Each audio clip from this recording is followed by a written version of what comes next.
Greetings, Earthlings, and welcome back to your podcast, the show where we like to get our hands dirty, envisioning a cleaner future. As always, I'm your host, Lisa Ann Pinkerton, and during this holiday season, as we spend our time huddled around the virtual or electric fireplace, can you hear the crackling of the virtual fireplace in the background? This is a time for us to spend time with family members, right? And some of those family members are chosen family, the people we hold and love very dear who've come into our lives at different times in our journey on this planet, and we commune with them and rebond with them. We also have those that the universe has assigned to us, and we also bond with them as well during this time of year.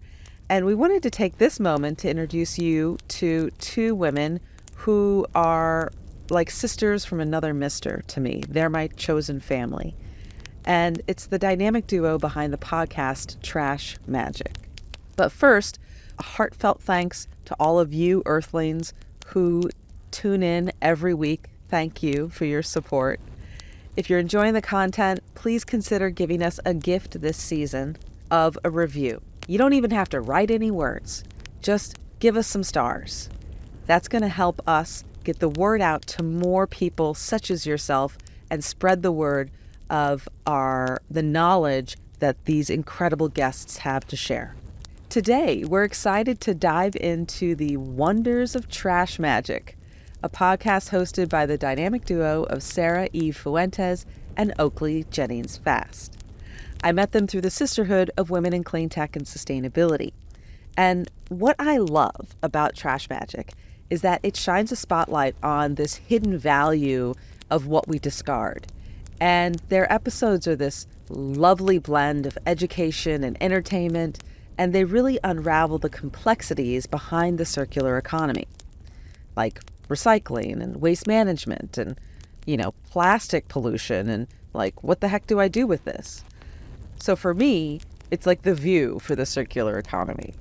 We're doing a swap with Trash Magic this week, and the episode we picked for you is one that covers transparent labeling and its importance in helping consumers make more informed decisions, as well as holding product manufacturers accountable.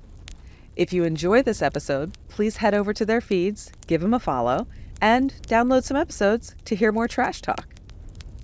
Now, without further ado, here's Trash Magic's episode with Heidi Sanborn. She's the executive director of the Stewardship Action Foundation and board member of the California Foundation for the Environment and Economy. Do you wish plastic pollution would magically disappear? Wave your wand and everyone is buying secondhand? Alakazam! And recycling is demystified. We do. Your hosts, Oakley Fast, a chemical engineer, and Sara Fuentes, a waste and recycling expert, are here to demystify the circular economy. Welcome to Trash Magic.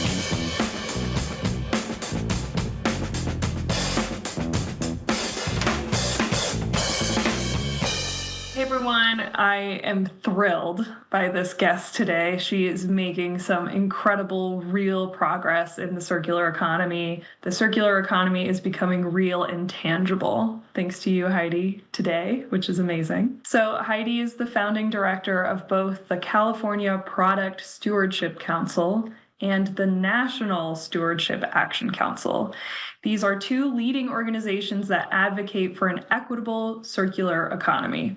With over 32 years of experience, Heidi is the nation's foremost expert on extended producer responsibility, EPR. We're going to talk more about that later, and circular economy policy. She advocates for making the producers have a fair share of the responsibility for the end-of-life impacts and costs of their products. Her efforts pushed the California legislature to historical EPR legislation, which includes responsible end-of-life of paint, mercury, thermostats, pharmaceuticals, sharps, packaging. This is more legislation on this topic than in any other state. She is not only an expert in policy, but in program implementation and regularly keynotes at national and international conferences. Wow. You are my role model, my inspiration. It is so cool to see all of these ideas coming to life for real. So thank you and welcome. Thank you. I appreciate it. And it's great to be here. Excellent. So let's dive into the topic that I am most curious about, which is extended producer responsibility. Heidi, you're known as the translator for tricky topics. So can you explain to our audience what EPR is? It's really exactly what it says, extending producers' responsibility from beyond just selling a product onto the market to actually being responsible for its full life cycle and returning it back into the economy as a new product. So that's a very different thing than just pushing it out there, selling it, wiping your hands of all the responsibilities and the externalized costs onto the environment and the public sector to clean up the mess of the products and waste. So that's why we really promote this as a way, an economic messaging system back to the producers, that if they have to take back what they have put on the market and actually deal with it like the rest of us have had to for 120 years, that they really rethink design, they rethink the chemicals they use, the material choices, make things more durable, more repairable, because now they have an economic reason to do that. They have no economic reason to make them more durable when they don't pay those costs, because the more you buy, the more they make.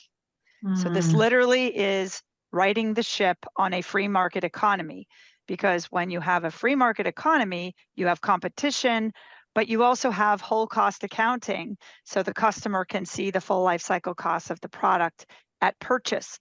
They cannot do that now. Everything's buried in the back end in their garbage rates, their taxes, and they cannot figure out what it's costing, for example, to recycle a mercury fluorescent light. Those mercury lights cost sometimes double to recycle the price that it was to buy. How would someone know that when it's not in the product price? They Completely. Don't. Right. And there are very few products that we can think of that have this right now more universally, like paint. I know at least in Colorado, we pay a little bit extra when we buy paint for it to then be able to be recycled. So that's just one example, right? But there are so many products out there. And as we know, listeners of this podcast and just people who are educated in general know that recycling and end of life of materials, that guilt has been placed on the consumer for so long. And as you're touching on, with no responsibility from the producer and no financial incentive either. So That's what you're trying to change. That's right. People have said to me, well, and businesses have said to me, well, what you're promoting is socialism. I said, well, let's go over the definitions of socialism and also of, defining what a free market economy is. Because conservative economists say, if you want to reduce pollution without regulation, make the polluters pay. Because that feedback loop is the only thing businesses are set up to respond to. They do not have to care about people and planet. The way we set up our economic system, which I disagree with, is to say that literally all they care about is money and shareholders getting money. They don't care about people and planet. The only ones who do are those that are B Corps, certified B corporations, and that's a whole different conversation. So if they don't care about people and planet and they make more money by externalizing costs, that's exactly what they're going to do. That's their actual responsibility. And so we have to change how the money works in order for a free market to exist. Because again, consumers cannot make educated choices when they're lied to on the labels and the price of the product is not inclusive of the end of life costs. So then you've got socialism, where the back end is socializing all the costs amongst all the people who pay for waste management. They might pay by the size of their can, but it's not by product that they chose to purchase. So for example, I should not have to pay the outrageous costs of household hazardous waste collection for all of my neighbors who buy pesticides when I don't buy them. Why do I have to pay part of that cost? That's not fair, and that's not democratic, and it's not free market.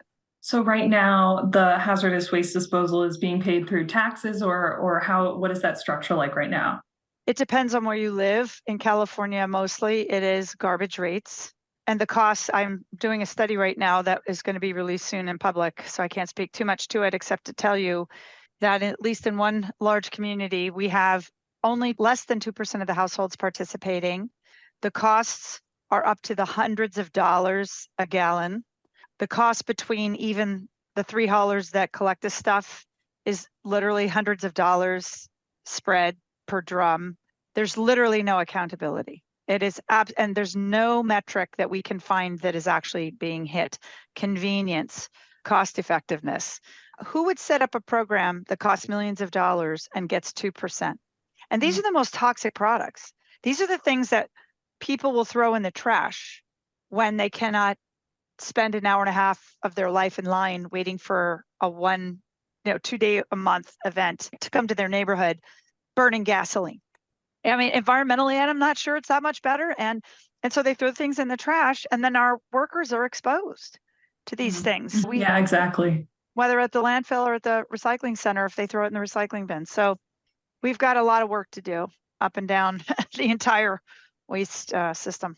Yeah, absolutely. And that's what the National Stewardship Action Council is really doing, correct? And I've seen so many bills that you've been a part of, and EPR, of course, is landmark legislation. Do you want to speak more a little bit about EPR bills or maybe another bill that you're proud of that you've worked on? Yeah, I mean, there's knowing how to write a good EPR bill, there's a lot of what I call devil in the details. The concept is one thing, but when you actually get down to putting pen to paper and getting literally every word correct to make sure that you have, and fundamentally EPR, you've got the government setting performance standards, ensuring accountability, transparency, and enforcing so that all producers have to pay into the system and you don't have what we call free riders. That's the government's job. The producer's job is to hit those performance targets, design a plan that will work, utilize the best of their reverse logistics system to get their products back most cost effectively. And then to redesign their product so that it's more environmentally preferable. It can be recycled, it can be repaired, it can be refilled even. Imagine that, going back to refill. So that is really how it's supposed to work. And the best bill that we passed in probably the 2010s was SB 212, the one I fought literally for probably 8 years for, which was the EPR for medicines and needles. And the reason I fought so very hard for that was it was the first time I had seen an opportunity to make the case, not just for the environment, but for public health and safety. And that put it on the radar of a much broader group of stakeholders that made it much easier to plead the case when we were watching opioid addiction take off. They were then turning to heroin, then needles were being left all over. The public was becoming outraged. They also realized people were flushing their medicines and the FDA was telling them to do that. And wow. Yes, I actually had petition letters with 140 water districts from across the country begging them to stop because water treatment plants were never, ever designed to remove every chemical component of pharmaceuticals, which are bioreactive at very, very low dosages. So we argued all those points and it got literally, we couldn't get it done at the state level. Industry fought very, very hard. So we decided we'll have to do this one county at a time.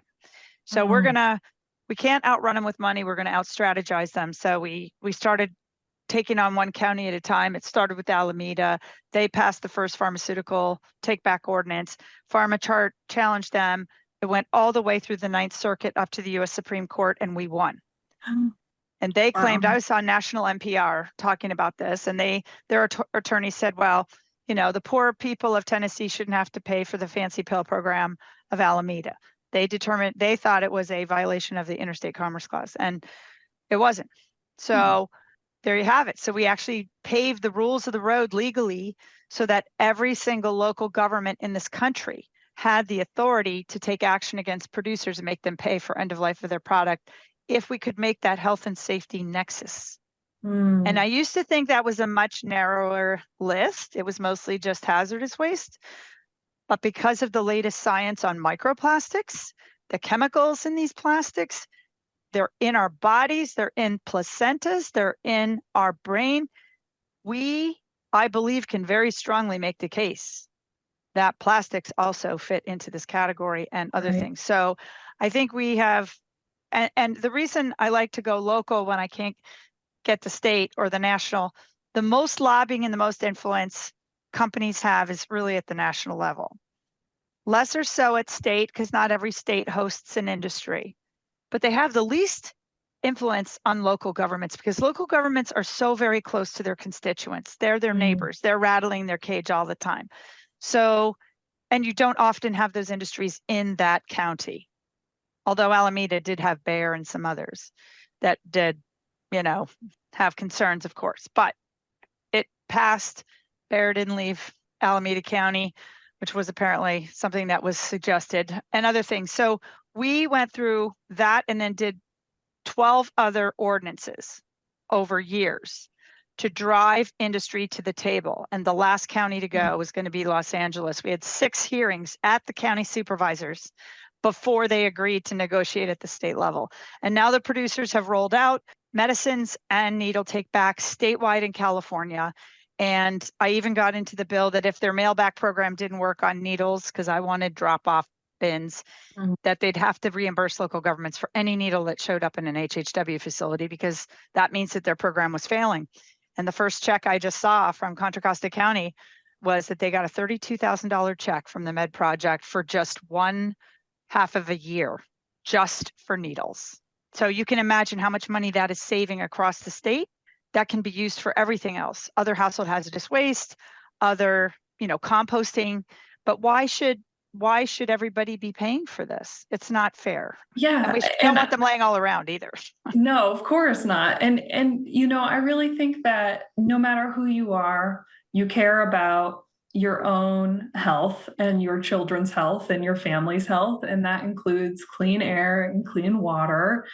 I have a question for you that just came up for me. I've been passionate about circular economy for my whole life, but now it's my career. And I try to imagine a better world very often. I'm driving in my car, imagining a better world. You're making a better world. How did it shift from an idea to you to reality? And how have you made this more of a reality? Great question. So I'm probably one of the most willful people you'll ever meet. I was raised by scientists, both my parents. My mother's a biologist, my father's a chemist. And truth and facts and science were always very important in my household, as was integrity and doing the right thing for the greater good. So I have always had a passion for fairness, truth, democracy, and doing what is right for everyone. And when I saw how this wasn't working and my planet is being destroyed, which I'm passionate about, and we're losing 2/3 of the birds of North America since I was born. We might lose the monarch in my lifetime. My mother adored them. I adore them. We have basically every environmental ecosystem in a free fall right now. Yet the planet, people are just, procreate. We have 8 billion people on planet Earth. We had 3.5 when I was born. This is completely unsustainable. And yet we're actively destroying what nature's carbon sequestration system, nature's system and biodiversity. We have wildlife killing events for fun. What have we become? We do not understand. We are part of the whole of this planet, and we are dangerously close to a tipping point. So when I realized all of this, and my dad said to me, Heidi, you're the translator. You need to go out and tell the story of scientists and make it into good policy and make the people in power understand how to fix it.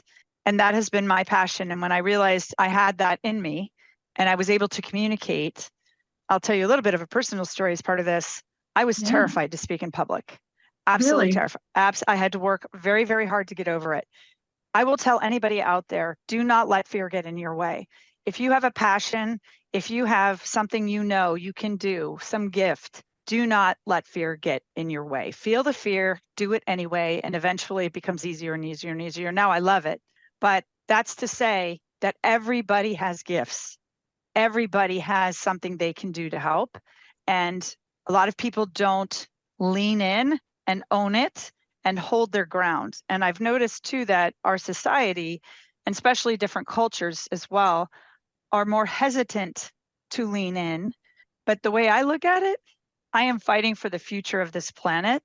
And it's a take no prisoners situation. We cannot lose this war. Mm. So I just Against do what has to be ourselves, done. really. Right.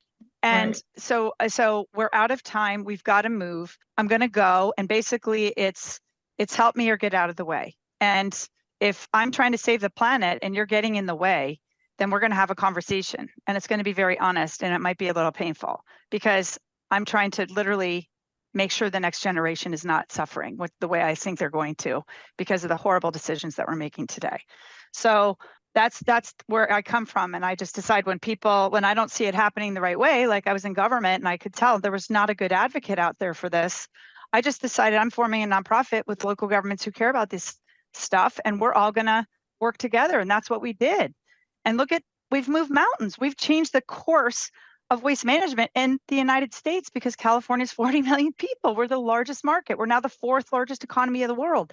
When we move, it matters. And that's why I'm here. So, and I will continue to bird dog bills and make sure they're right and they're high bar because we don't have any time to waste. So that's where I come from. But I would urge everybody, if you feel like you have a gift and a passion, don't let any fear get in your way. Just get out there and do it. And it works. If you have a will, there's a way. This is awesome. But with EPR, I would love our audience to hear a little bit more about how it will work. So what will companies pay? What will that money be used for? And then as a consumer, how will disposal look different? So from both the producer and the consumer, what will EPR look like?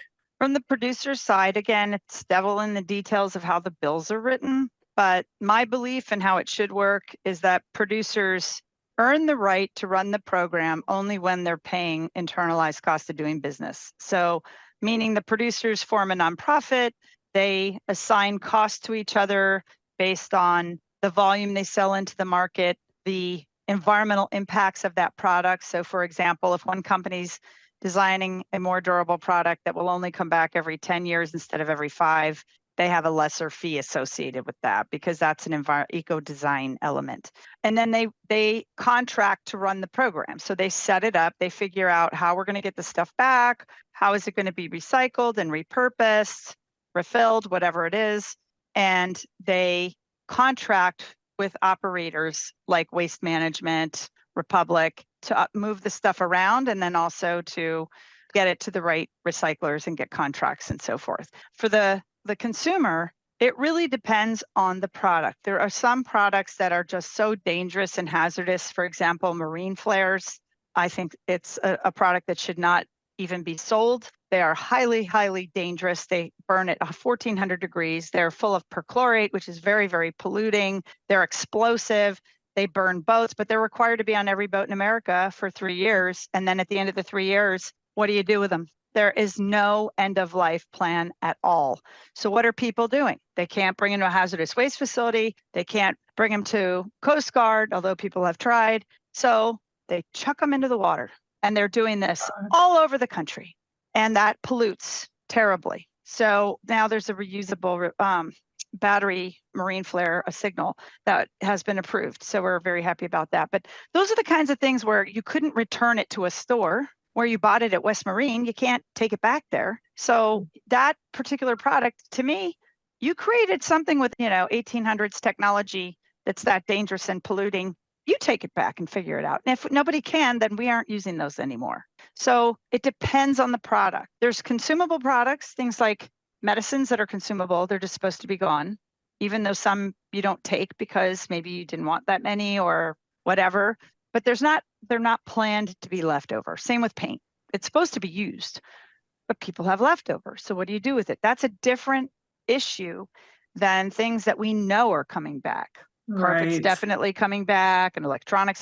So we have consumables and non-consumables, and we have to do different systems, and they all have different requirements. So the law, in fact, is very, very problematic for hazardous waste. They seem to have no problem selling it everywhere to anyone who can't even read how toxic they are. Some of them literally don't read English, so they can't even understand how dangerous these things are, how to apply them correctly. But everybody can buy it. But when you go to return it, you can't return it to a store open because of the hazardous waste rules. You can't even transport them sometimes. So we have so many rules we've got to get out of the way. But at the end of the day, who do I think should be figuring all this out? Whoever made it, sold it, and profited from it. Because they're the only ones that can change design. They're the only ones that make the money from it. The rest of us are picking up all these end-of-life costs, and that's what's killing us on taxes and garbage rates. Yeah, I really think that designing for end of life is such an excellent idea. And my career started in chemical engineering. Yeah, I'm you're smart. I'm the baddie. No, but I'm really hoping that, starting in chemical engineering and then going into sustainability, that I'll be able to combine the two. And one day maybe help producers make better decisions. So, and for the consumers, the EPR will look like maybe returning it back to the store that they got, or just returning it where it makes sense, mail back, etc. Great. Or like with medicines, they drop them off at the pharmacy or at the hospital or at a police station. Those are the only places that can take controlled substances back in a bin. So there's lots of different ways to get stuff back. Depots in Canada, I just got back from a study trip with legislators. I took them on the 5th annual Recycling Challenge study trip, and we showed them how they do depots there, where it's literally like drop off all the bottles and cans, and then over here it's electronics, and then over here it's your fluorescent light bulbs and your batteries. So there's lots of different ways that producers can figure out how to get it back most cost effectively and conveniently, and it should always be free, because otherwise it ends up being illegally dumped.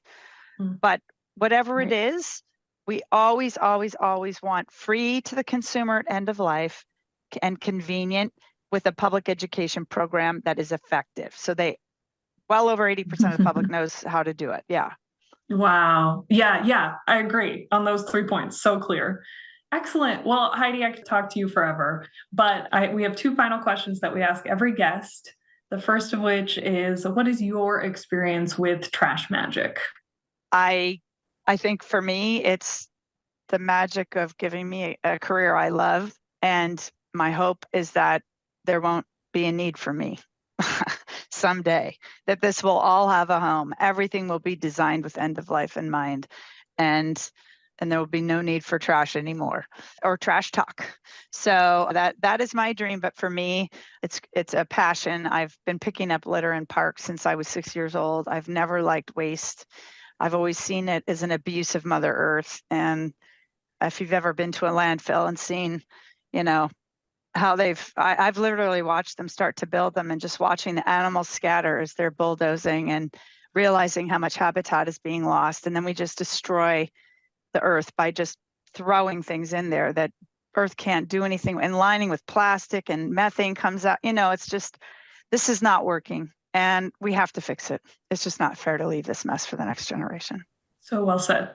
Perfectly said. Agreed. And it shows the injustices. Like people find waste so easy to ignore, but it's actually showing us the reality of our choices and our actions. Yeah. Wow. You even made me think of it differently just now. Our last question is, what is your one call to action? If an audience member could do one thing from this episode, what would it be? Honestly, we are really underfunded to do what we do. In fact, you and I were just talking about how stressed I am for time. I would love to be able to bring on more people and do more of this good work, but we're constantly fighting for dollars. So if you believe in what we're doing, please join us. You can join either the nonprofit, the C3, which is tax deductible, or the C4, where we do the advocacy work. But every $150 membership matters a lot to us, and we send out weekly e-newsletters. We give you advocacy updates. Follow us on social media. If you don't have the money, just go ahead and follow us on social media and share our posts. We're on LinkedIn and Facebook and Instagram, and just help us get the word out. I mean, there's all kinds of things going on all around the country that we need help advocating for, and we need to build an army that responds quickly when we put out calls to action, because they really do work. They estimate for every person who writes or has a comment, there's at least 100 out there that think the same way. So everybody, just think of yourself as 100 people, because that's how we look at it. Oh, I love that. That's really cool. That is really cool. Well, Heidi, it has been such a pleasure. You are so inspiring to me, and I know we'll talk again soon. So thank you so much for your time. Thank you for having me. Thanks for listening to this week's episode. You can find us on Instagram at trashmagic_podcast. We'd also like to thank our sponsor, Smart Waste.